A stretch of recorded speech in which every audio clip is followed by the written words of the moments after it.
안녕하세요. 7월 8일 성경 읽기 잠언 23장에서 25장 말씀을 함께 읽읍시다. 오늘 같이 읽을 말씀은 잠언 23장과 25장 말씀이 되겠습니다. 23장을 펴시고 1절부터 10절까지만 같이 읽읍시다. 네가 관원과 함께 앉아 음식을 먹게 되거든 삼가 내 앞에 있는 자가 누구인지 생각하며 네가 만일 탐식자여든 내 목에 칼을 둘 것이니라. 그 진찬을 탐하지 말라. 그것은 간사하게 베푼 식물이니라. 부자 되기에 애쓰지 말고 내 사사로운 지혜를 버릴지어다. 네가 어찌 허무한 것에 주목하겠느냐.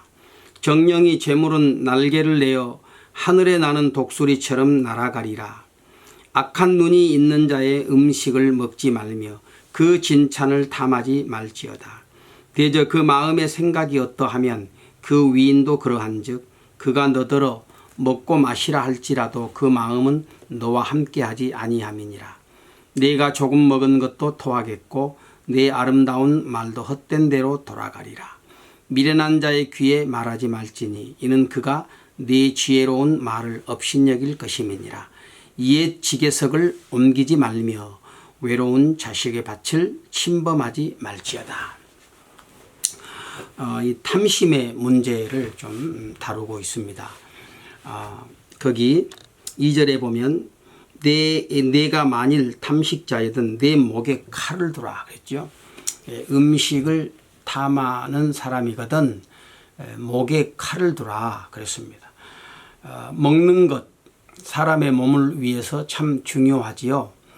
그렇지만 지나친 식욕 그것은 사람의 몸을 해칠 뿐만 아니라 더 나아가서는 우리의 영혼까지도 해치게 됩니다.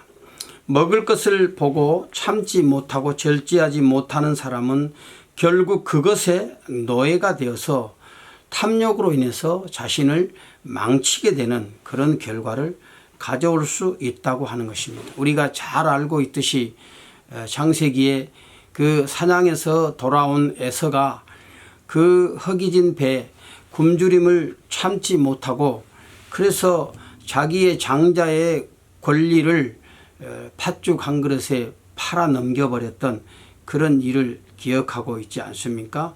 그래서 그는 결국 하나님께 미움받고 버림당하게 되었습니다. 또한 허무한 재물에 노예가 되지 말라고 말씀을 하지요. 그렇습니다.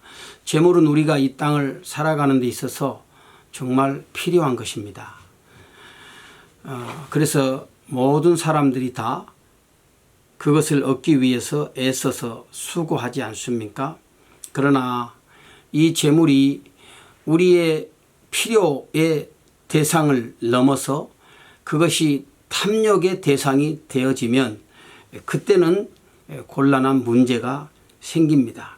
재물의 탐욕을 품게 되는 것은 곧 그것의 노예가 되는 것과 같습니다. 그래서 많은 사람들이 탐욕적으로 재물을 모으려고 하다가 몸과 마음과 영혼을 피폐하게 만드는 그런 경우들이 많습니다.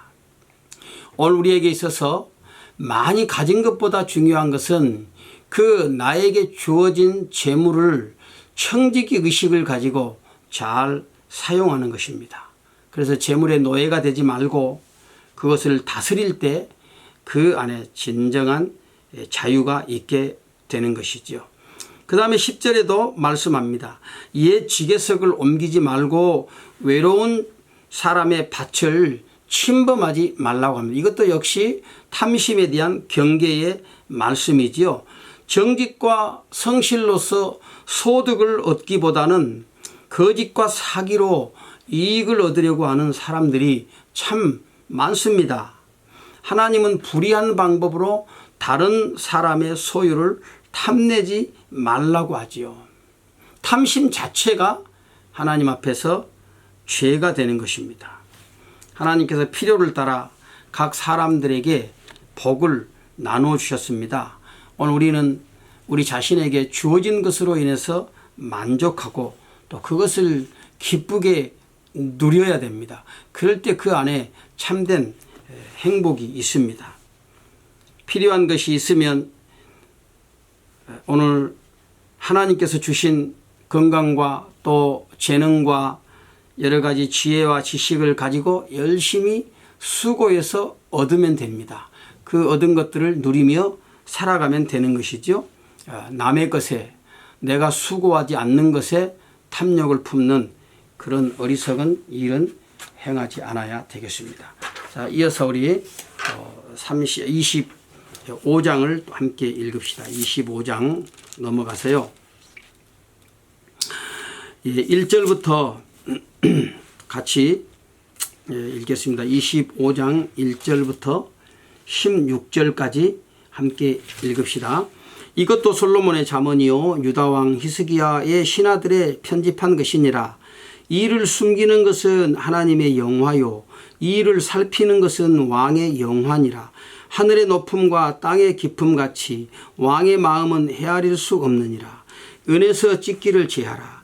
그리하면 장색에 쓸만한 그릇이 나올 것이요 왕 앞에서 악한 자를 제하라. 그리하면 그 위가 의로 말미암아 견고히 서리라. 왕 앞에서 스스로 높은 채 하지 말며 대인의 자리에 서지 말라. 이는 사람이 너더러 이리로 올라오라 하는 것이 내 눈에 보이는 귀인 앞에서 저리로 내려가라 하는 것보다 나음이니라.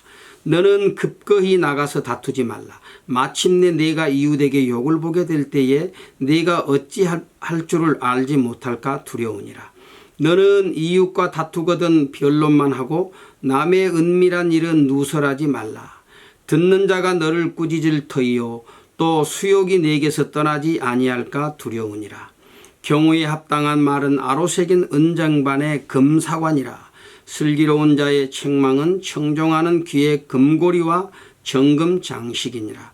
충성된 사자는 그를 보낸 이에게 마치 추수하는 날의 얼음 냉수 같아서 능히 그 주인의 마음을 시원케 하느니라.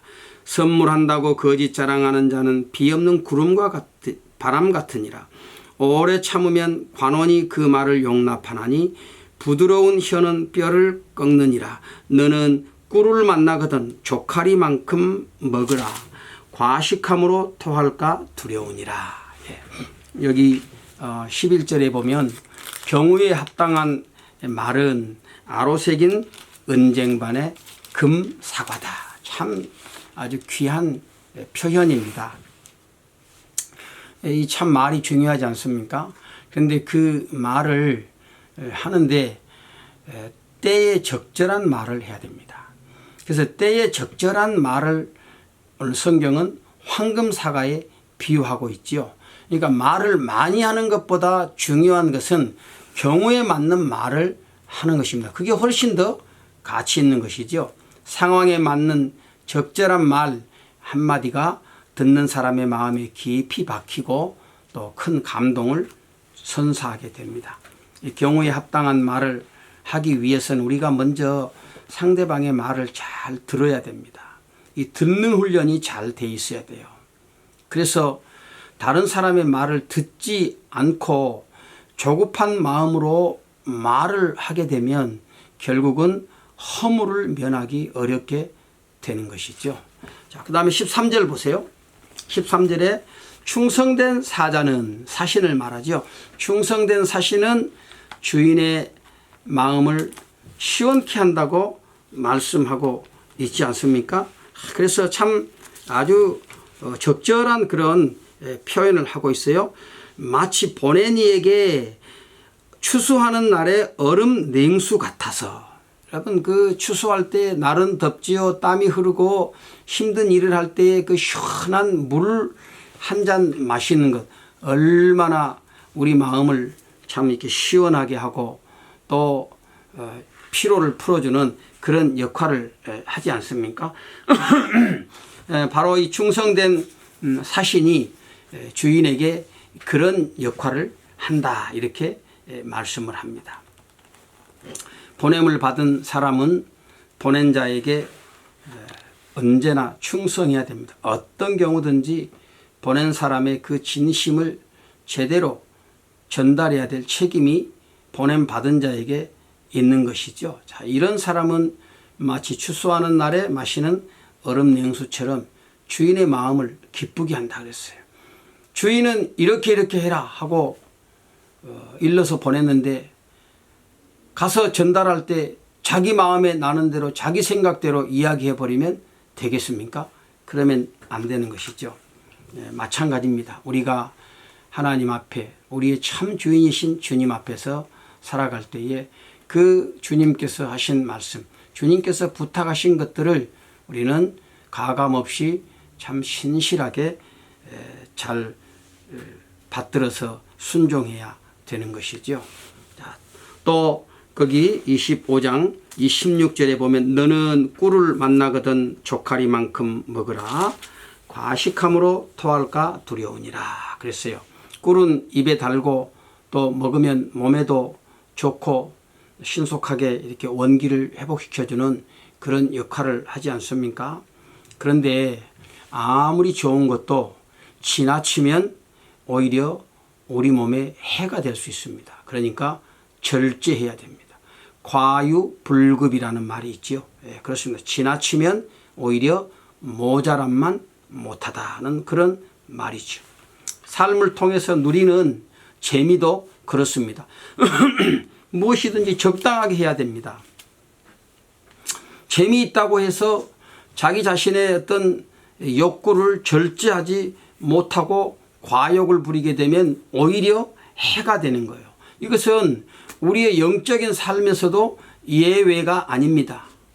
영적인 훈련을 하고 또 우리가 이렇게 신앙적인 그런 어떤 열심을 품고 일을 행할 때 얼마나 마음이 기쁘고 즐겁고 그렇습니까? 그러나 그 일에도 절제가 필요합니다. 지나치게 그렇게 함으로써 오히려 삶의 어려움을 가져오게 되는 그런 일들이 종종 있는 것이죠. 모든 것을 적당하게 하고 질서대로 할 때 유익이 있는 것입니다. 오늘 우리의 삶에 이 균형이 필요합니다. 균형. 적당하게 하고 질서 있게 하는 이런 균형이 필요한 것이죠. 내 삶은 어떻습니까? 어떤 부분에서 한쪽으로 치우치거나 또는 모자란 부분들이 있지 않습니까? 한번 우리가 이 질서를 다시 한번 찾아가는 그런 노력이 우리 삶에도 있어야 되겠습니다. 내일 또 함께 말씀을 나누도록 합시다.